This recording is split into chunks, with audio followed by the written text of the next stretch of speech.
The Brooksville Charity Gala was the crown jewel of the city's social calendar, an event where opulence and philanthropy intertwined in a dazzling display of wealth and supposed goodwill.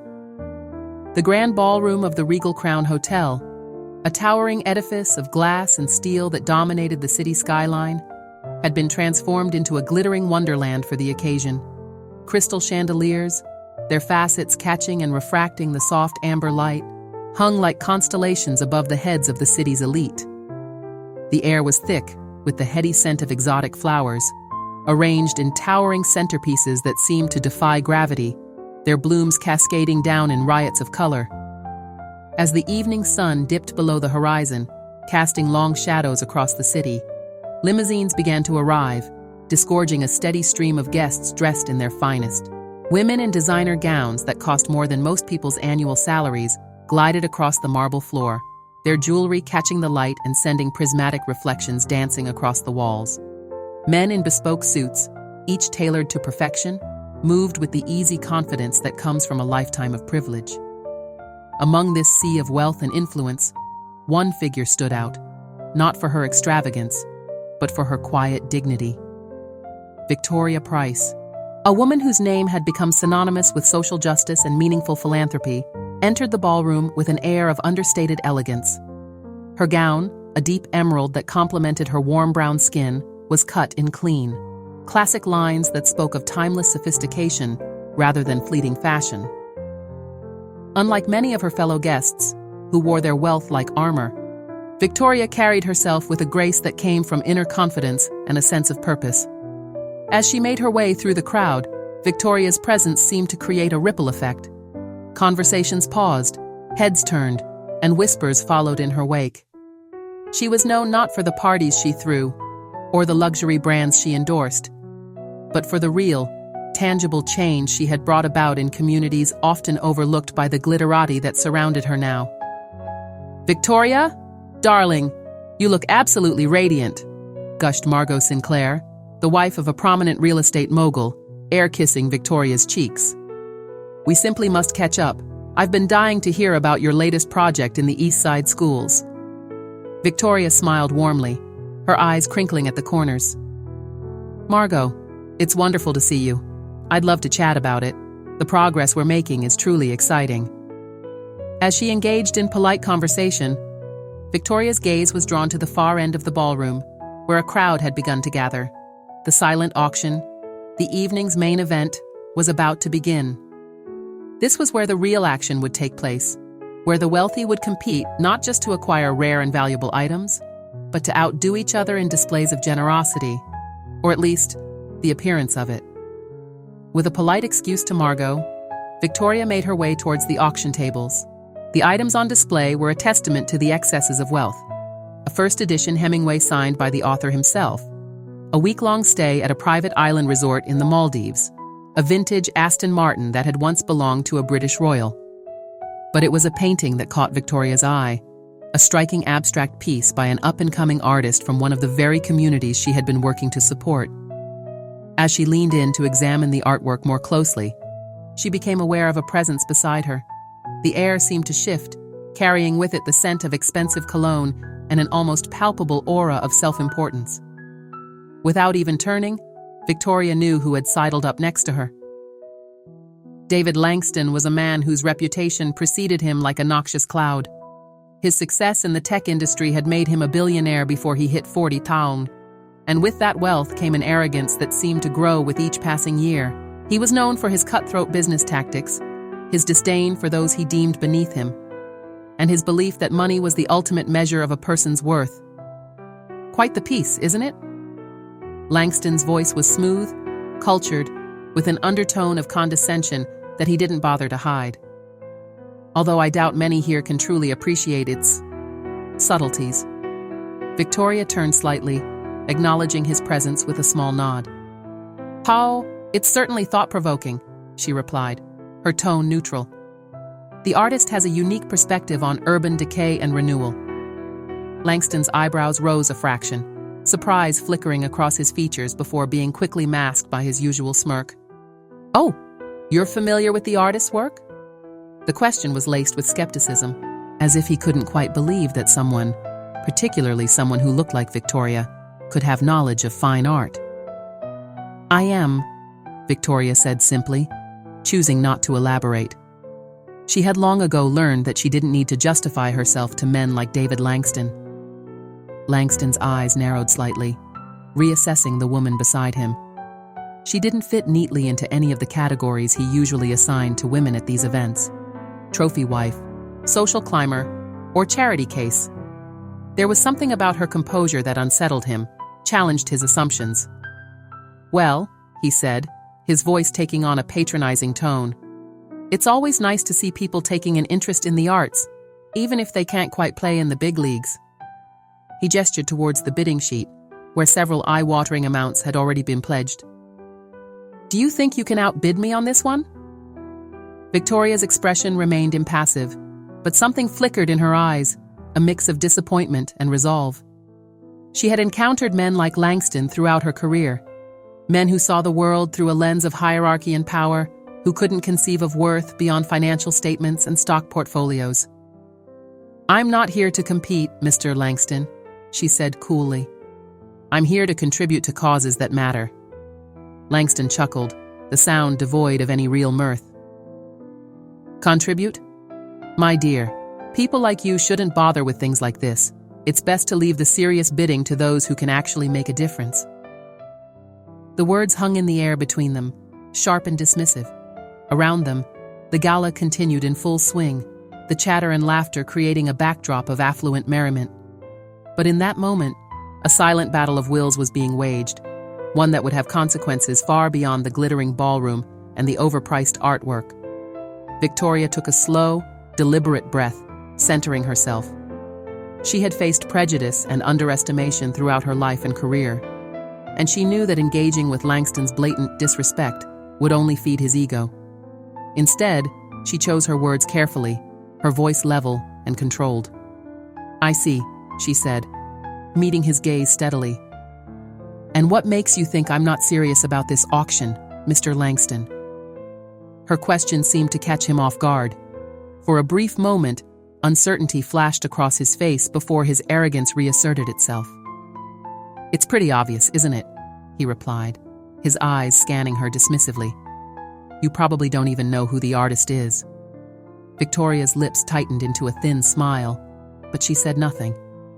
She didn't need to prove herself to him, didn't need to list her accomplishments or defend her presence at the gala.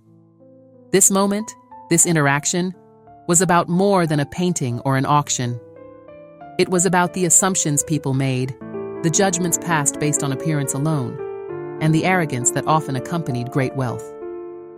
As the silence stretched between them, Langston seemed to grow uncomfortable. He was used to people either cowering before him or fawning over him, not meeting his disdain with quiet dignity. He opened his mouth, perhaps to deliver another cutting remark, but at that moment, the auction coordinator approached, clipboard in hand. "Mr. Langston? Miss Price?" the coordinator said, nodding to each of them in turn. "The bidding for this piece will be closing in a few minutes. Would either of you like to place a final bid?" Victoria smiled warmly at the coordinator. "Thank you," she said. "I've already placed my bid." Langston's eyebrows shot up, surprise evident on his face. He glanced at the bidding sheet, his eyes widening as he saw the figure next to Victoria's name. It was a substantial amount, far more than he had expected. "Well," he said, recovering quickly, "isn't that ambitious of you?" The words were meant to sting, to put her back in what he perceived as her place. But Victoria remained unruffled. She turned to face Langston fully, her posture straight, her gaze direct. "Mr. Langston," she said, her voice calm but firm, "I think you'll find that ambition comes in many forms. Some of us aspire to more than just accumulating wealth." With that, she nodded politely to both men and moved away from the auction table, leaving Langston staring after her, a mix of confusion and irritation etched on his features. As Victoria melded back into the crowd, she carried with her the quiet satisfaction of knowing that sometimes the most powerful response to disrespect is simply to rise above it. The night was still young, and as the gala continued around her, Victoria knew that her encounter with David Langston was likely not over, but she was prepared for whatever came next, secure in her purpose and her worth, regardless of how others might perceive her. The Brooksville Charity Gala continued to buzz with activity, a symphony of clinking glasses, hushed conversations, and the occasional burst of laughter. The room was a tapestry of wealth and influence, with each guest playing their part in the intricate social dance that defined such events. Amidst this carefully choreographed elegance, the tension brewing near the auction table stood out like a discordant note in an otherwise harmonious melody. David Langston, still smarting from his encounter with Victoria Price, found himself unable to let go of the interaction.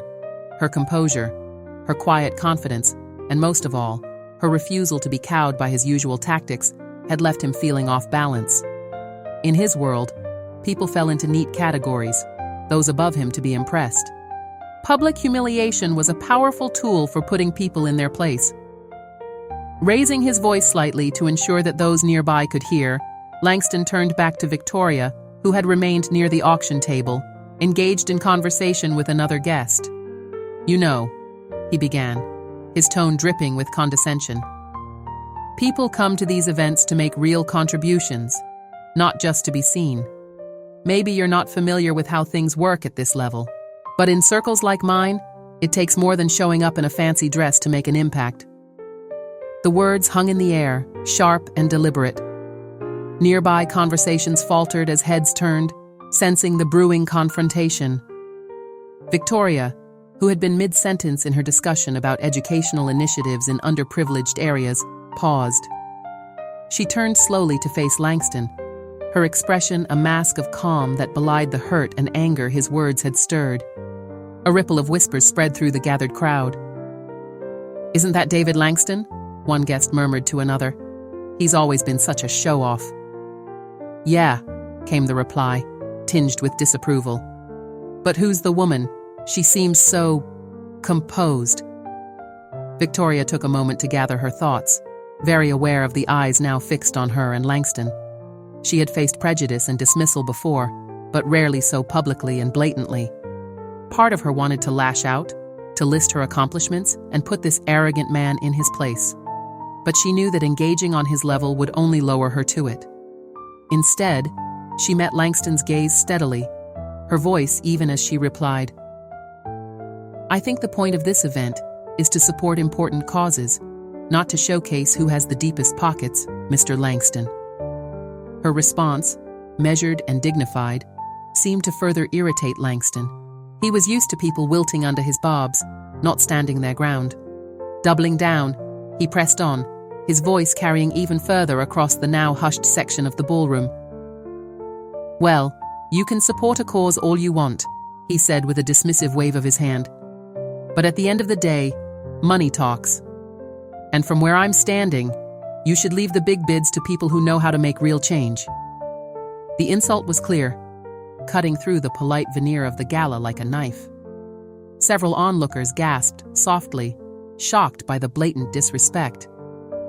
Victoria felt the sting of his words acutely, but years of navigating hostile boardrooms and skeptical investors had taught her to maintain her composure even in the face of such blatant disrespect. She took a deep breath, centering herself. The urge to respond in kind, to cut Langston down to size with sharp words of her own, was strong. But Victoria knew that wasn't her way. She had built her reputation and her success not on tearing others down, but on lifting people up. Even now, faced with such public humiliation, she chose to take the high road.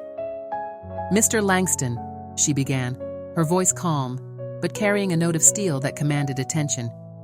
"Real change isn't measured by the size of a check or the loudness of one's voice. It's measured by the lives we touch, the communities we build, and the legacy we leave behind." Her words seemed to resonate with the crowd. Murmurs of approval rippled through the onlookers, and more than a few nodded in agreement. Langston, sensing the shift in the room, opened his mouth to retort, but Victoria wasn't finished. "I came here tonight not to compete or to prove anything to anyone," she continued, her gaze sweeping across the gathered faces before settling back on Langston. "I came because I believe in the power of collective action. in the idea that when we come together, regardless of our individual means, we can create something greater than ourselves. The sincerity in her voice was palpable, and it seemed to touch something in the crowd.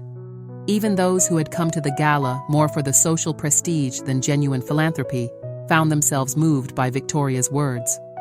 Langston, however, was not so easily swayed. His face had flushed red, a mix of embarrassment and anger at being outmaneuvered in what he had thought would be an easy display of social dominance. "Pretty words," he sneered, trying to regain control of the situation. "But at the end of the day, it's the big donors, people like me, who make these events possible. Without us, what would you do? Hold a bake sale?" The jab was mean-spirited, a clear attempt to reassert his perceived superiority. But before Victoria could respond, another voice cut through the tension. "I think you'll find, Mr. Langston, that generosity comes in many forms," said an older woman who had been listening nearby. She was elegantly dressed, her silver hair swept up in a classic style. And there was a glint of recognition in Victoria's eyes as the woman spoke. And sometimes, the most impactful contributions aren't the ones with the most zeros at the end. Langston turned. Her voice, carrying the weight of authority, has been instrumental in programs that have changed thousands of lives. Her work in education reform alone has opened doors for children who might otherwise never have had a chance. The revelation seemed to shock Langston into momentary silence. He looked between Margaret and Victoria, his previous certainty crumbling in the face of this new information. Around them, the crowd had grown, drawn by the unfolding drama and the presence of two of the city's most influential women in philanthropy. Victoria, for her part, remained composed, though a small smile of gratitude flickered across her face at Margaret's intervention. The dynamics of the situation had shifted dramatically, and she could see the wheels turning in Langston's head as he struggled to process this new information and save face. I had no idea," Langston stammered, his usual confidence faltering. He looked at Victoria with new eyes, reassessing everything he had assumed about her. "You never mentioned—" "She shouldn't have to," Margaret interjected, her tone gentle but firm. "True philanthropy isn't about recognition, Mr. Langston. It's about impact." The crowd around them had grown, and whispers rippled through the gathering. People were pulling out their phones, quietly searching for information about Victoria Price.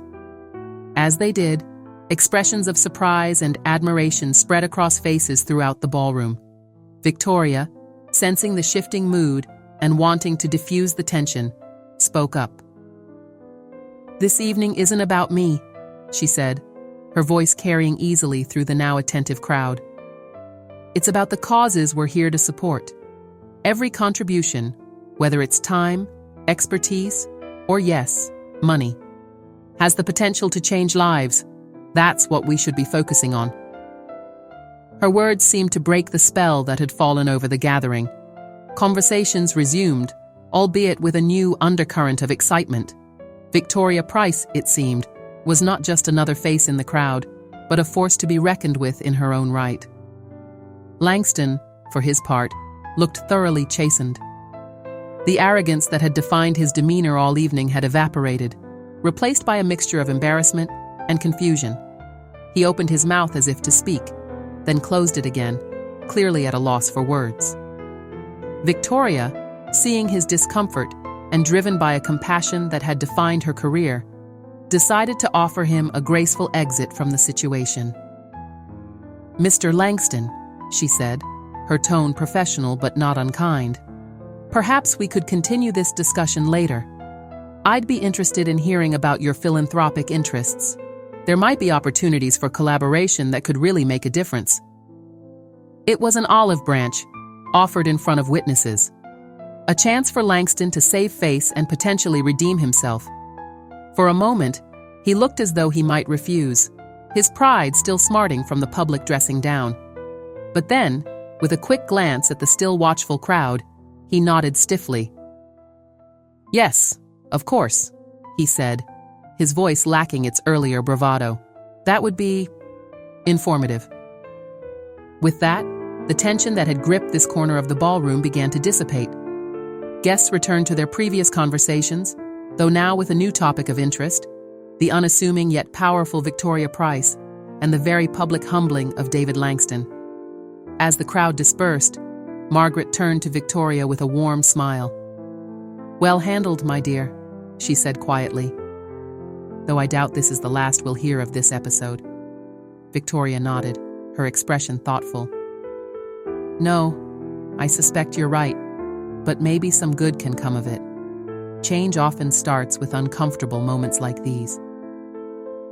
As they moved away from the auction table, rejoining the flow of the gala, Victoria couldn't help but reflect on the events of the evening. What had started as a routine charity event had become something more, a moment of public reckoning, a challenge to assumptions, and perhaps, just perhaps, the start of a shift in the way philanthropy was viewed in their circles. The night was far from over, and as Victoria prepared to take the stage for her speech, she knew that the ripples from her encounter with Langston would continue to spread. But for now, she focused on the task at hand, inspiring others to give, to engage, and to make a real difference in the world. After all, that was why she was here, why she did what she did, and no amount of public drama could distract her from that purpose. The grand ballroom of the Regal Crown Hotel hummed with anticipation as the evening's proceedings continued. The earlier confrontation between Victoria Price and David Langston had sent ripples through the gathering, subtly altering the atmosphere of the gala. Conversations buzzed with speculation and newfound interest in the unassuming yet influential Victoria Price, while sidelong glances were cast at a decidedly deflated David Langston. As the time approached for the evening's keynote address, there was a palpable shift in the room's energy. Guests began to gravitate towards the stage, champagne flutes in hand, their chatter dying down to an expectant murmur. The master of ceremonies, a distinguished-looking man with salt and pepper hair, stepped up to the podium, tapping the microphone lightly to gain everyone's attention.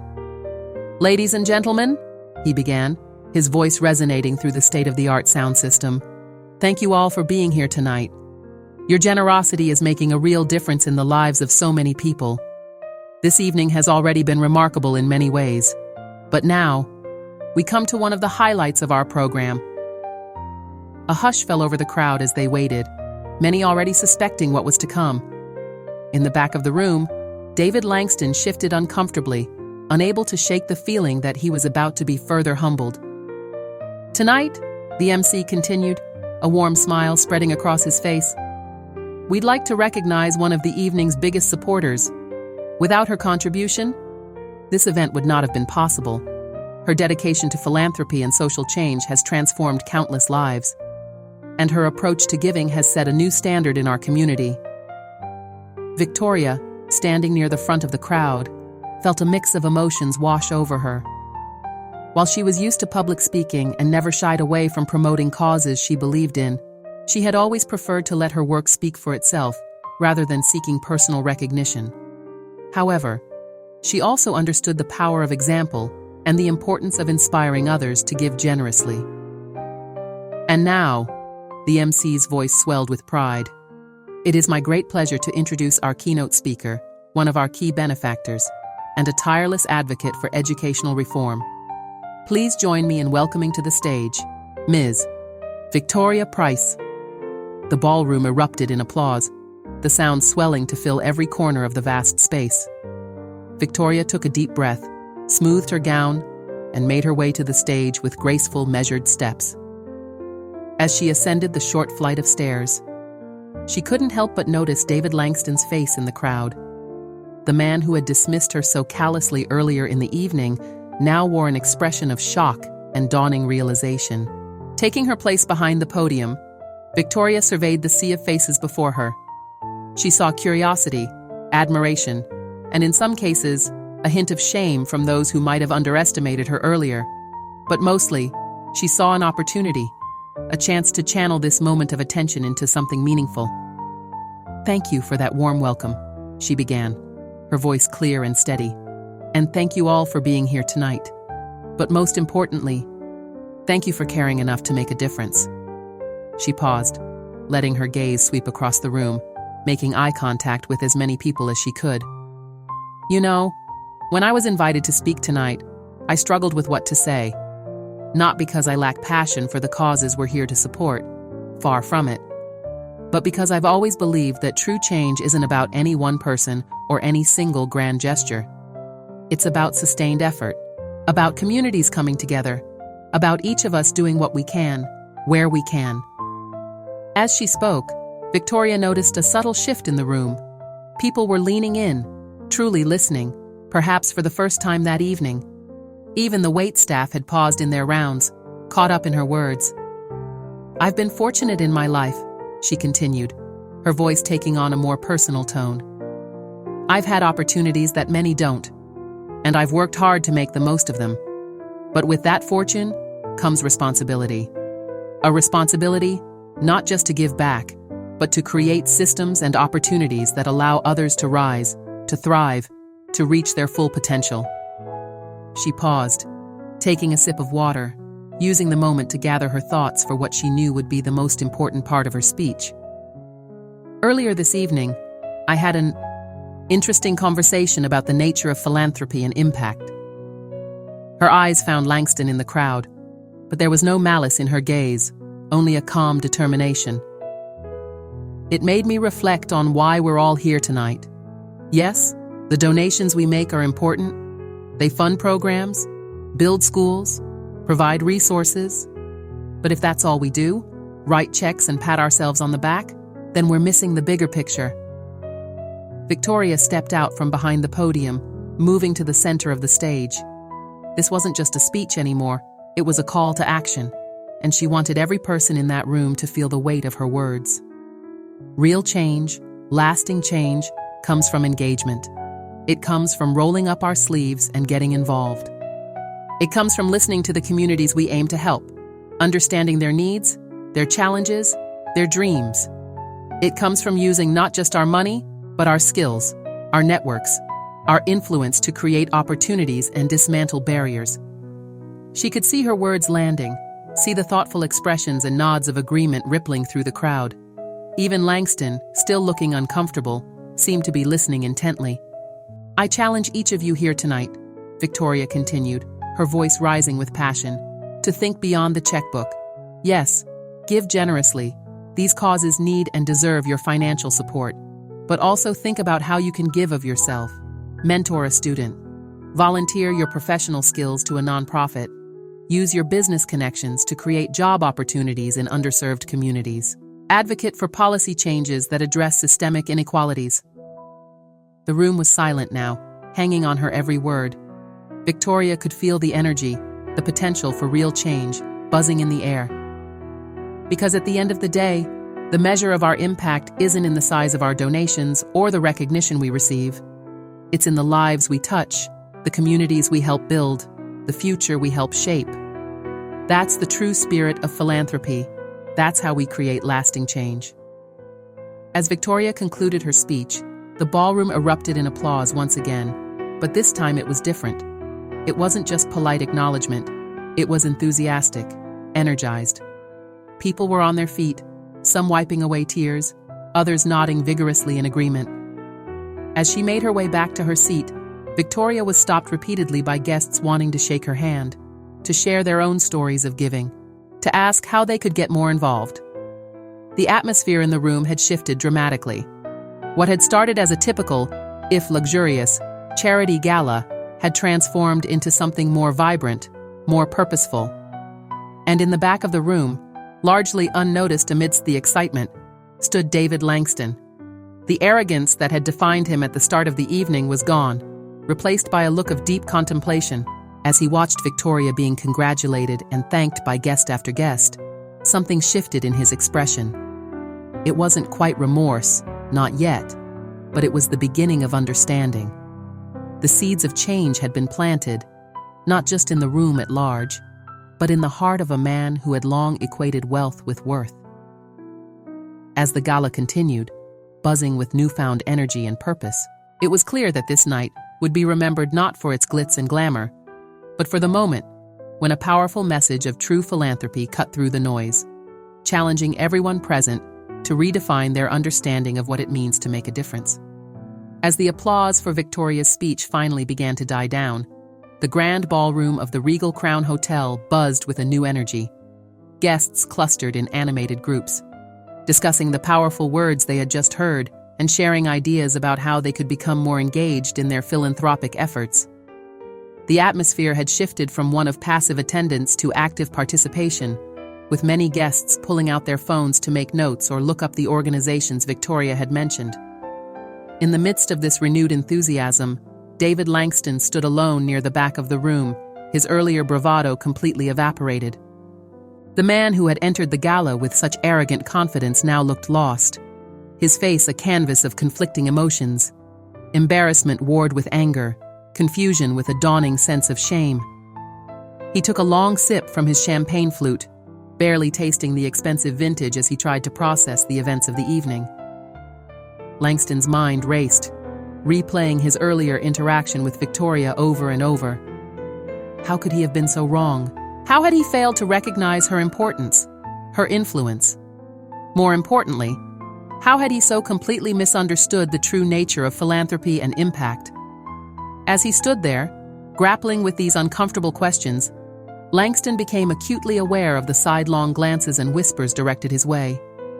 The story of his public dressing down had clearly made the rounds, and now, in the wake of Victoria's inspiring speech, his earlier behavior seemed even more egregious. A waiter passed by with a tray of champagne, and Langston quickly exchanged his empty glass for a full one. He took a large gulp, hoping the alcohol might dull the edge of his discomfort. It didn't. Across the room, Victoria was surrounded by a crowd of admirers and well-wishers.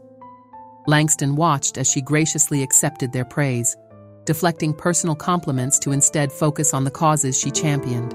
Her humility and genuine passion were apparent, even from a distance, and Langston felt a twinge of something he hadn't experienced in years. Genuine admiration mixed with a hefty dose of regret. As the night wore on, Langston found himself increasingly isolated. People who had eagerly sought his attention earlier in the evening now gave him a wide berth, their body language clearly communicating their disapproval of his earlier behavior. He considered leaving, escaping the uncomfortable atmosphere, but something kept him rooted in place. Perhaps it was pride, not wanting to be seen slinking away in defeat. Or perhaps, though he wasn't quite ready to admit it to himself, it was the stirring of a desire to make amends. Finally, as the crowd around Victoria thinned slightly, Langston saw his opportunity. Taking a deep breath and squaring his shoulders, he made his way across the ballroom. With each step, he felt the weight of eyes upon him, the silent judgment of the other guests. By the time he reached Victoria, his heart was pounding, his palms uncharacteristically sweaty. "Miss Tom Price," he began, his voice lacking its usual smooth confidence. I wonder if I might have a word." Victoria turned to face him, and Langston was struck by the lack of animosity in her expression. There was caution, certainly, and a hint of curiosity, but none of the anger or disdain he had expected, and, he realized, deserved. "Of course, Mr. Langston," she replied evenly. "What can I do for you?" Langston opened his mouth, then closed it again, suddenly unsure of what to say.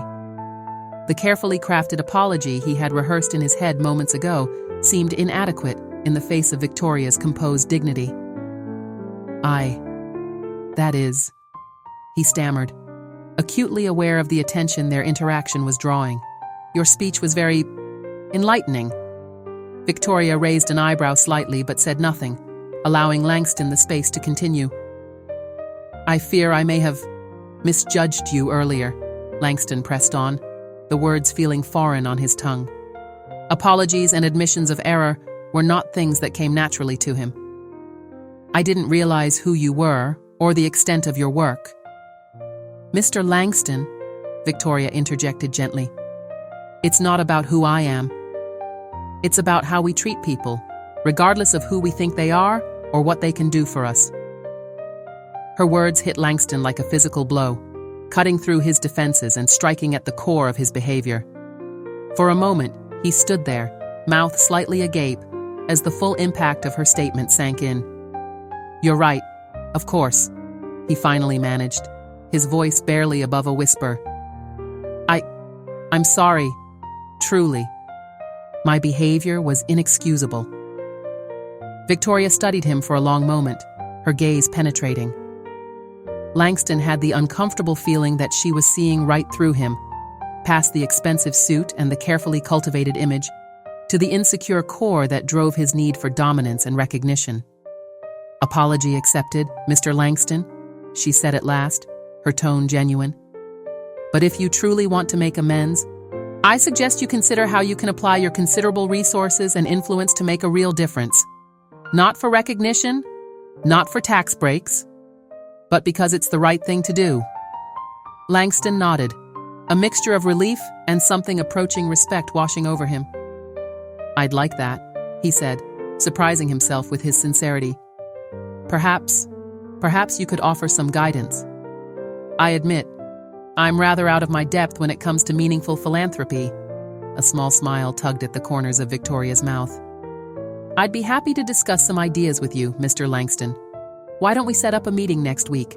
I can introduce you to some of the organizations I work with, and we can explore how your skills and resources might be put to good use." Langston nodded eagerly, feeling a strange mix of humility and excitement.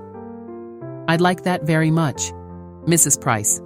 Thank you for giving me this opportunity." As they exchanged contact information, Langston couldn't help but marvel at the turn of events. He had come to this gala expecting to dominate, to be the center of attention.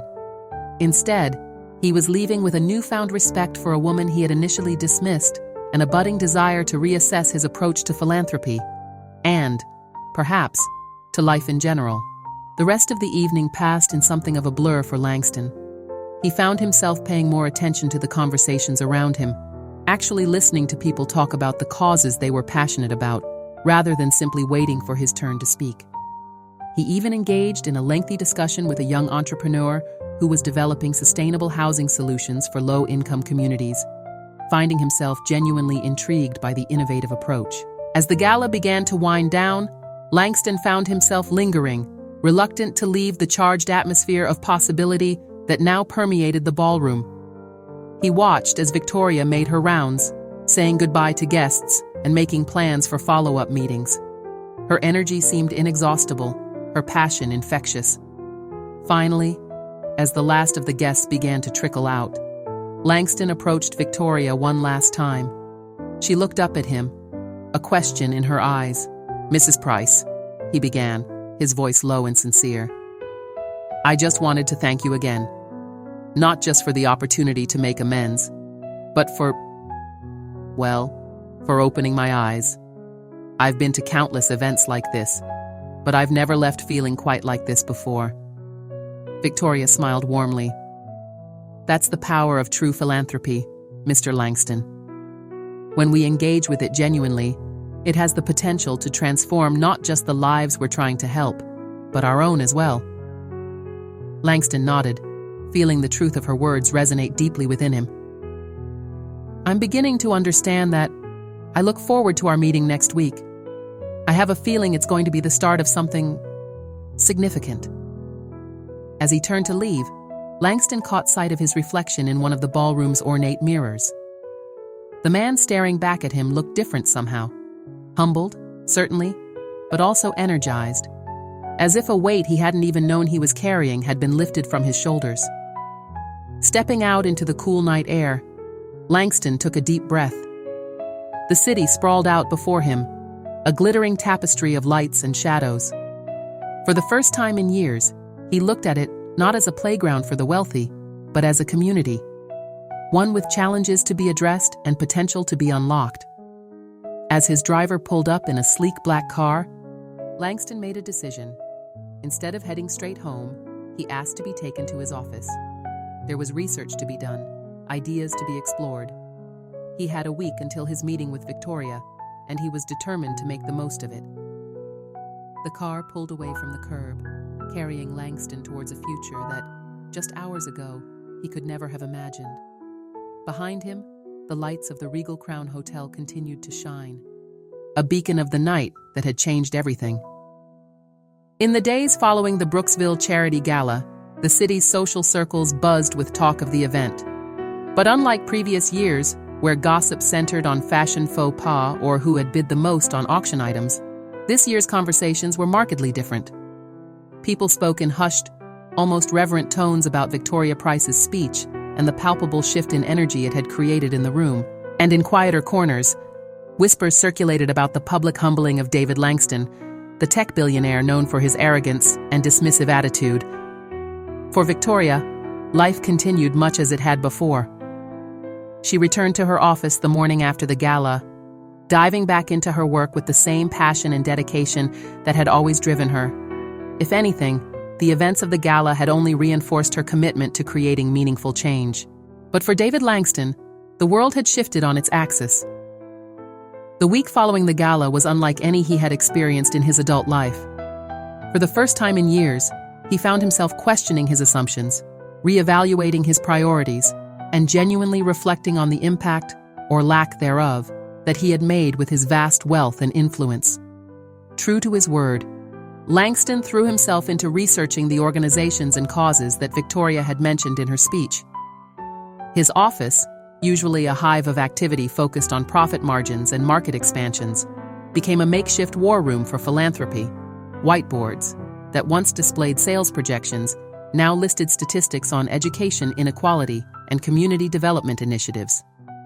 His assistant, accustomed to scheduling business lunches and board meetings, found herself arranging visits to community centers and underfunded schools. As the day of his meeting with Victoria approached, Langston felt a nervous energy he hadn't experienced since his early days as an entrepreneur. He had always prided himself on being prepared, on having the upper hand in any situation. But this was uncharted territory. For once, he wasn't trying to impress or intimidate. He was genuinely seeking guidance, hoping to learn. The morning of the meeting dawned, bright and clear. Langston, forgoing his usual power suit, opted for a more casual outfit, a decision that would have been unthinkable just a week ago.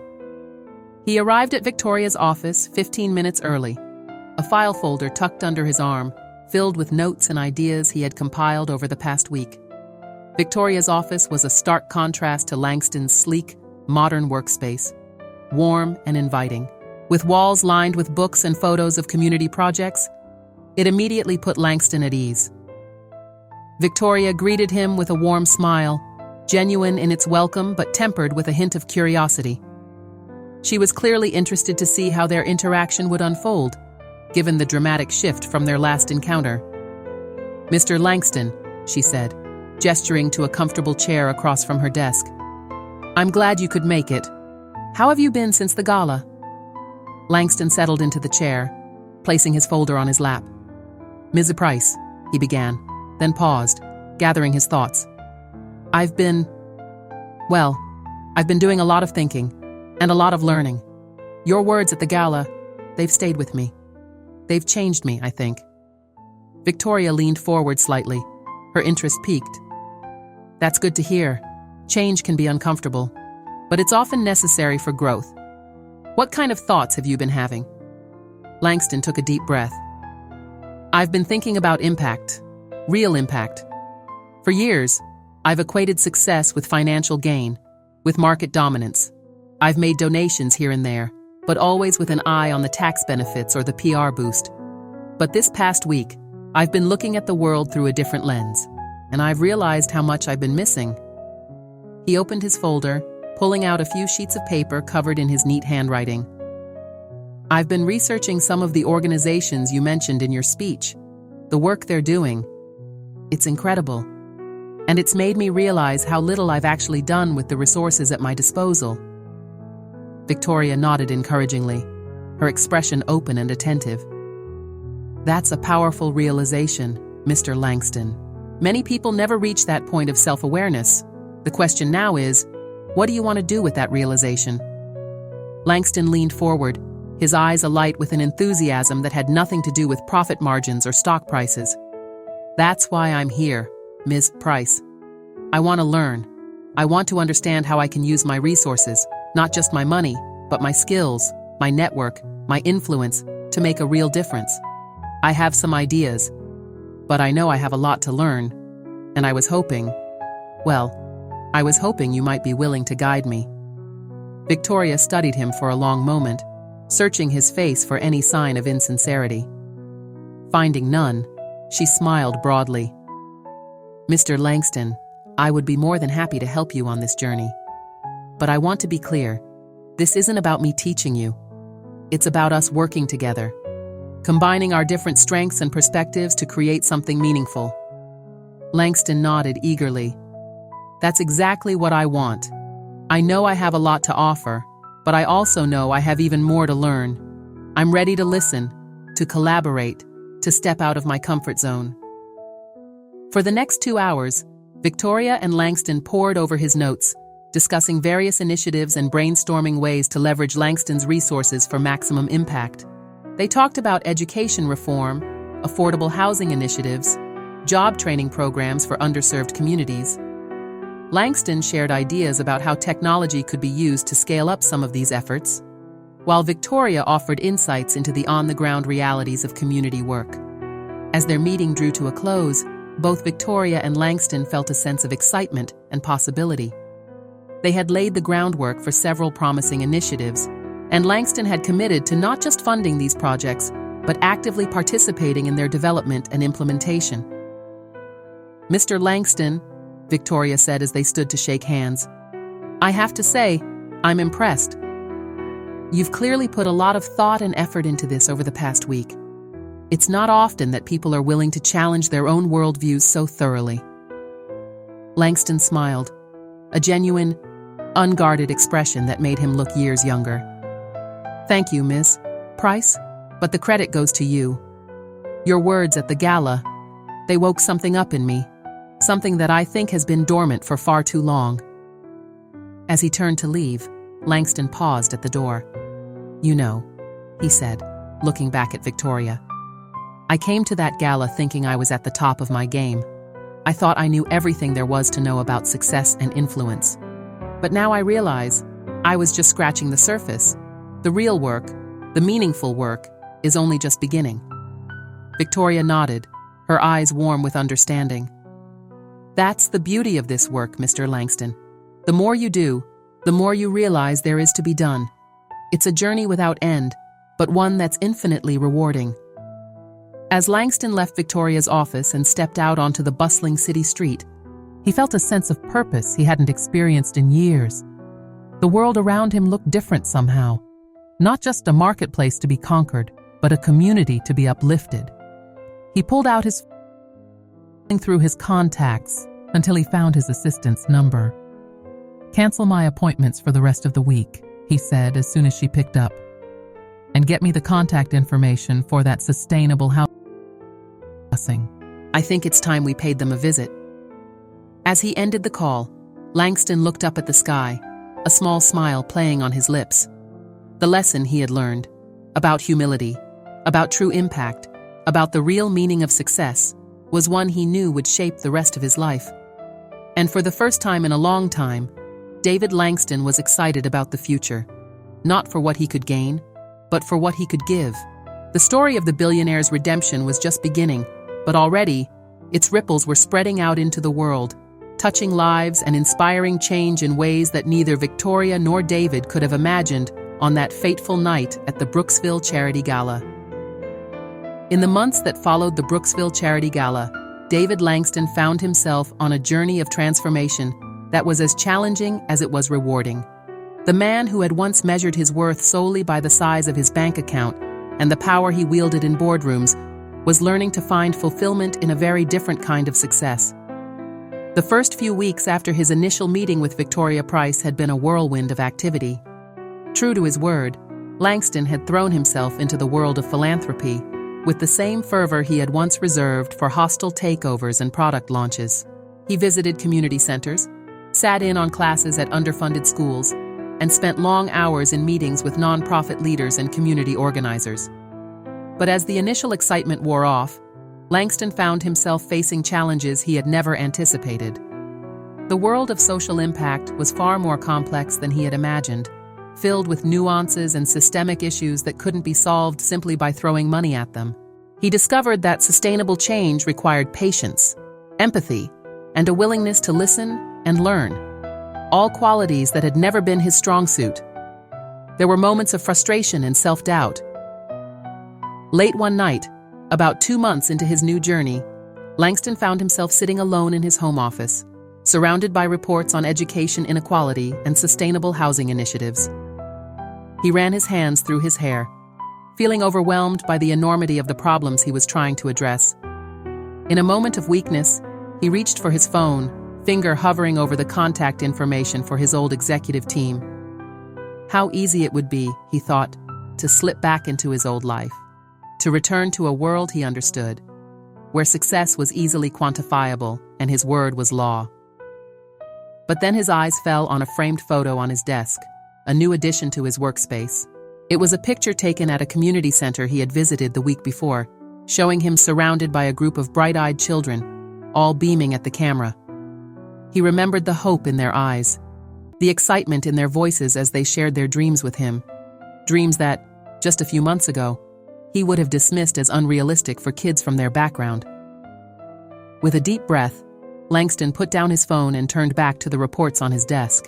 He had made a commitment, not just to Victoria or to these specific projects, but to himself. He was determined to see this through, to become the kind of person who made a real, lasting difference in the world.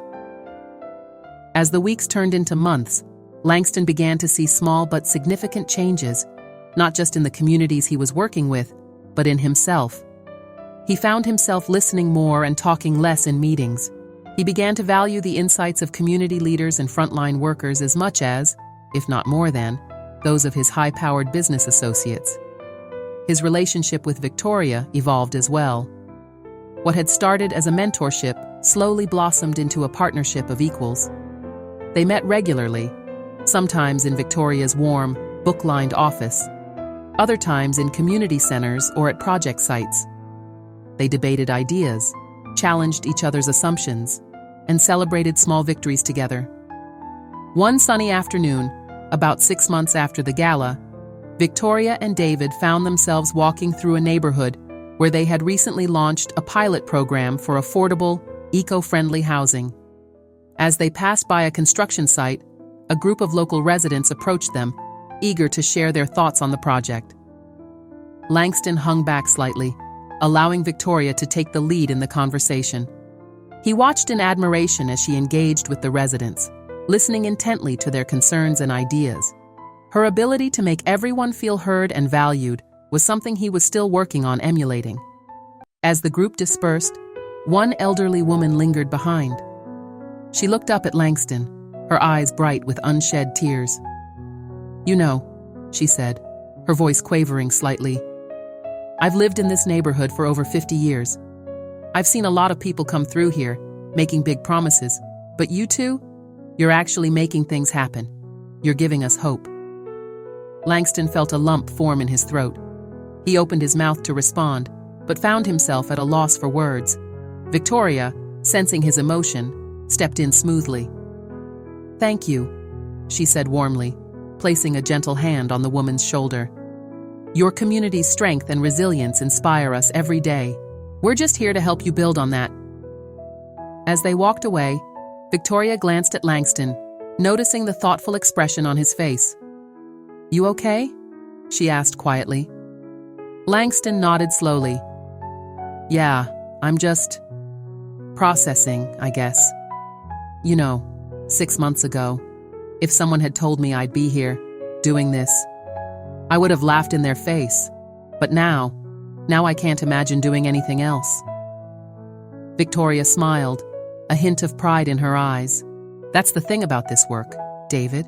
It changes you. Once you really see the impact you can have, once you connect with the people you're trying to help, there's no going back." As they continued their walk, Langston reflected on how much his life had changed in such a short time. His calendar, once filled with board meetings and investor calls, now included regular visits to community centers and schools. His network, previously limited to fellow CEOs and industry titans, had expanded to include social workers, teachers, and community organizers. Even his personal life had seen a shift. He found himself spending less time at exclusive clubs and more time volunteering at local events. His conversations at dinner parties, once dominated by talk of stock prices and luxury purchases, now revolved around social issues and community initiatives.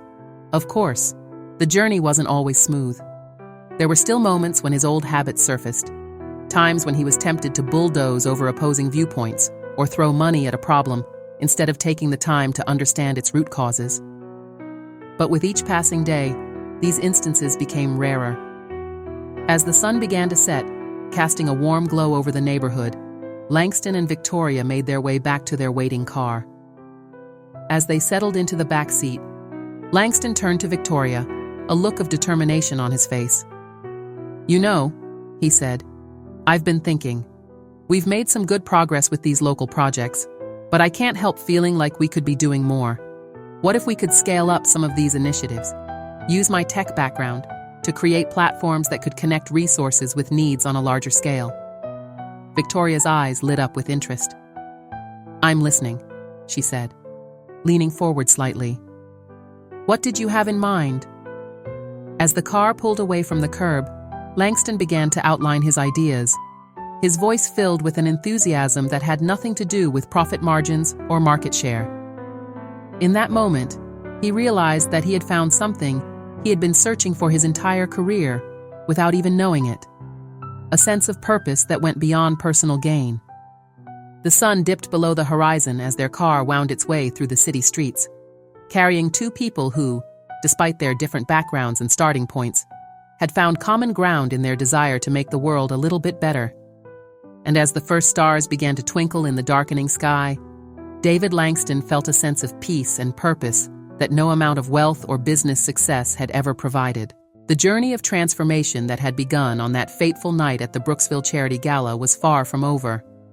But with each passing day, with each life touched and each small victory achieved, David Langston was becoming not just a different kind of businessman, but a different kind of person. And in that transformation lay the seeds of change that would ripple out far beyond one man or one community, touching lives in ways that even he could not yet imagine. Disclaimer: this channel does not support or tolerate any form of discrimination, racism, prejudice, or violation of human rights. The stories presented here are original and created by the author with the aim of promoting reflection, awareness, and dialogue. All content is developed with respect for diversity and the dignity of all people.